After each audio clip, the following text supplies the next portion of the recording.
Hello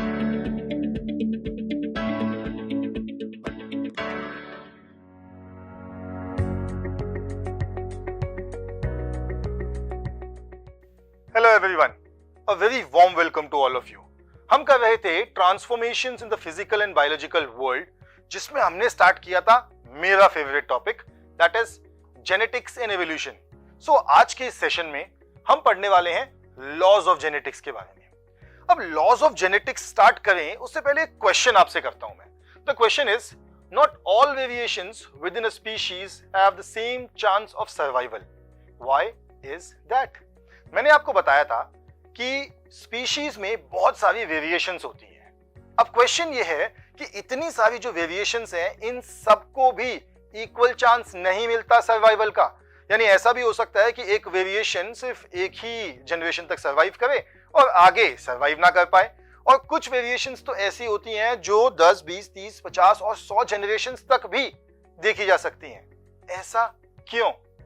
इस question का answer हमें मिलेगा आज के सेशन में। तो स्टार्ट करते हैं। The father of genetics, Gregor Johann Mendel, इन्हें कहा जाता है द फादर ऑफ जेनेटिक्स, क्योंकि इनके ही एक्सपेरिमेंट्स ने जो जेनेटिक्स की फाउंडेशन थी उसे ले किया था। इन्होंने बहुत सारे एक्सपेरिमेंट्स किए थे पी प्लांट्स के ऊपर, और उन एक्सपेरिमेंट्स के बेसिस पे जेनेटिक्स के जो फर्स्ट बेसिक लॉज थे वो फॉर्मुलेट हुए थे। इनके एक्सपेरिमेंट्स को कहा जाता है the famous P plant experiment, यानी कि मटर के पौधों के साथ एक्सपेरिमेंट। एक क्वेश्चन आपके माइंड में उठा होगा कि मटर के पौधे ही क्यों? इतनी सारी सब्जियां, इतने सारे फ्रूट्स, इतने सारे एनिमल्स इस वर्ल्ड में हैं, तो मटर में ऐसी क्या खास बात है जो इन्होंने अपने सारे एक्सपेरिमेंट मटर पे किए? वो आपको आगे बताऊंगा। The pea plant experiment, famously conducted by Gregor Mendel, led the foundation for the modern genetics. यही एक्सपेरिमेंट थे जो सबसे इंपॉर्टेंट थे।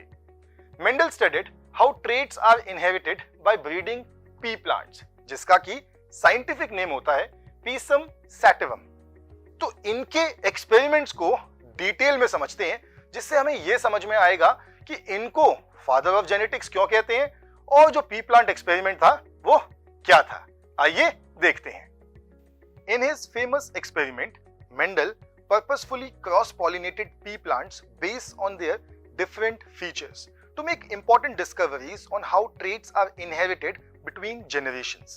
7 traits were used by Mendel, which include the flower color, that is violet and white, the flower position, that is axial or terminal, seed color, which could be yellow or green, seed shape, which could be round or wrinkled, the pod shape, which could be inflated or constricted, the pod color, which could be green or yellow, and the last trait, that was the height of plant, which could be tall or short. Now, the real question, how was the experiment conducted? In his first step, he established pea plant populations with 2 different features, such as tall versus short height, and then breeding them until they always produced offspring identical to the parent.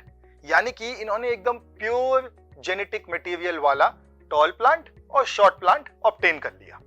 After this he then breed them with each other to observe how the offspring inherited the traits. This first generation found that all the offspring shared one feature, which he called the dominant trait, the powerful trait, and did not display the other type, which is known as the recessive trait. तो यहां पर हमारे पास trait की 2 और types आ गई, the dominant trait and the recessive trait.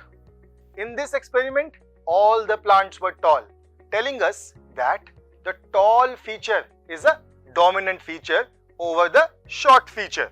In his experiment, he allowed this generation to self-fertilize, creating a new generation that displayed the hidden trait also. Hidden trait मतलब recessive trait, यानी कि first generation में तो सारे dominant trait थे, लेकिन second generation में dominant और रिसेसिव ट्रेट दोनों देखने को मिले। The second generation that came from the first generation was self-fertilized, and इस सेकंड जनरेशन में इन्होंने अलग अलग रेशियोज दिए कि किस तरीके से ट्रेट्स एक्सप्रेस होंगे, किस तरीके से ट्रेट्स देखने को मिलेंगे and then he gave the famous laws of genetics, also known as the laws of inheritance. आइए laws समझते हैं. Laws of inheritance. Laws of inheritance तीन हैं. The first one is law of segregation, then law of dominance और law of independent assortment. ये तीन laws हैं, लेकिन इनका कोई sequence नहीं है, तो हम किसी भी law को first, second, third बोल सकते हैं. Start करते हैं first law के साथ, that is the law of segregation. It says that during reproduction, each pair of genes or alleles from both parent separates and one gene from each parent is passed to the offspring.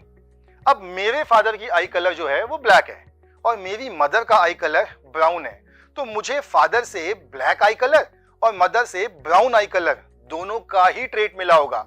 अब मेरी body में कौन सा express होगा ये बहुत सारे factors पे डिपेंडेंट है, बट मिलेगा दोनों.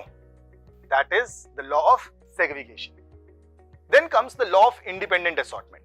During reproduction two genes independently segregate, each determining one aspect of the phenotype. यानी कि जो एलील्स होते हैं उसके अंदर जो जीन्स होते हैं वो सेग्रीगेट होते हैं. Then the third and the most important law, that is law of dominance. In a cross between pure contrasting traits, the dominant trait will be observed in the phenotype of the organism, while the recessive trait will be concealed. अब इसे समझते हैं कि मेरे father की आई colour जो थी वो ब्लैक थी और मेरी मदर का आई कलर जो था वो ब्राउन था, but I am having black colour eyes. इसका मतलब ये नहीं है कि मेरी बॉडी में मदर का ट्रेट नहीं है, बट इसका मतलब ये है कि द फादर का जो आई कलर का ट्रेट था वो थोड़ा ज्यादा डोमिनेंट था, तो उसने खुद को एक्सप्रेस किया, और जो मदर का आई कलर का ट्रेट था वो थोड़ा हाइड हो गया.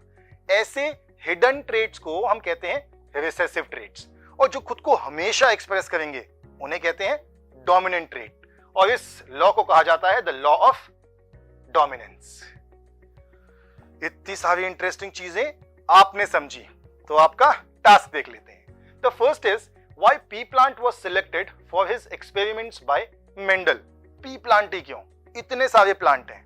आपको मैं हिंट दे देता हूं. पी प्लांट इसलिए सिलेक्ट किया गया क्योंकि उसका शॉर्ट लाइफ स्पैन था, बहुत सारे कैरेक्टरिस्टिक्स थे एंड इजीली आइडेंटिफाई किए जा सकते थे.